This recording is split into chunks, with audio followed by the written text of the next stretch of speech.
السلام عليكم ورحمة الله وبركاته حبايب قلبي، عاملين ايه؟ تعالوا نشوف مع بعض. عثمان جاب لي ايه.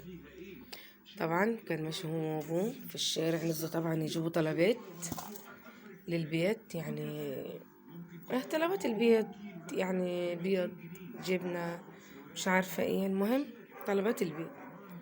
طبعا عثمان عمل حصالة عشان ايه؟ عيد الأم. قلت ماشي. طبعا فتحها، راح جاب لي منها ايه. كان ماشي هو وابوه، قال لي يا ابويا يا ابويا، ام طبعا اما تحب ايه. راح طبعا وهم يجيبوا الطلبات، مايل كده على محل. بصراحة حاجته يا جماعة تجنن، بيعمل حلويات جميلة. قال له بص يا ابويا، انا فتحت الحصالة، هجيب لأم جزء من هدية عيد الأم، عشان هي ما تحب ايه الحلويات. ماشي خلاص يا زوزة، هات. دي طبعا زوزة داخل هو جوه المحل. طبعا وقف جوه المحل من كل نوع، بدأ ينجي منه. عاوز افتح البتاعة هيت اللي عاملين بها السلوفان، اللي عاملين بها العلبة، فمش عارفة افتحها عشان هتبوظ. طبعا نجي بلح الشام، انا من عشاق بلح الشام. ماشي.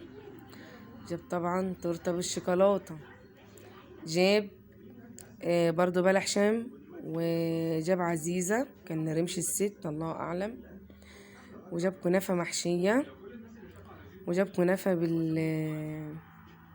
اسمها ايه يا جماعة لما نحبها المانجا. جاب لي برضو عزيزة زي انتم ما شايفينها. جاب لي يعني شوية حلويات الله أكبر عليه عثمان، يعني زازة بسم الله ما شاء الله عليه، لما يعرف ينجي جمال الحلويات. جي طبعا داخل هو وابوه، قال لي يا أمي اتفضلي جزء من هدية عيد الأم. جزء يا جماعة، يعني لسه هيجيب لي تاني. مش عارفة عثمان هيجيب لي ايه تاني. المهم هو لما أول ما شفتها بصراحة صورت بالعافية وانا لما اصور، لان عاوزة طبعا الهط منها. انا من عشاق الحلويات، ممكن لو علبة زي ده انا اكلها في مرة بصراحة. انا بحب الحلويات جوه، بس انا عبيطة في الحلويات شوية، ماليش فيها جوه يعني، عشان ما اعرف اعملها. انا عندي اشتري دي لو ب250 واخليها في البيت كده، ناكل منها جزء جزء احسن، يا ما اعمل في البيت واغرم نفسي، صح ولا لا؟ يلا كل سنة وانت طيب يا زوزة، وكل ام سنة